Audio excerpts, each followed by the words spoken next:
All of Android Studio's tool windows can be moved around the screen and undocked from the user interface. To manage a tool window, you can go to its tab. I'll work with the Favorites window for this exercise. I'll right-click on that tab, I'll select View Mode, and then I'll choose Float. And the window pops out of the user interface and can now be resized independently. If you have a multi-screen setup, you can drag that window to another screen. If you want to put it back into the user interface, go to the gear icon, and then once again choose View Mode, and this time I'll choose Dock Pinned. You can move the window around by clicking and dragging it. I'll move it over to the right side. Or you can right-click on it and choose Move To, and then choose one of the areas where you can dock a window.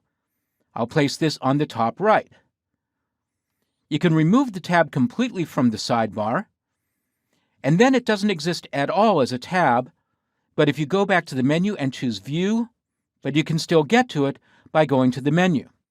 From there, you can click on the gear icon and move it again, and this time I'll put it on the bottom left. There's the tab again, and I'll click and drag and put it back where it started.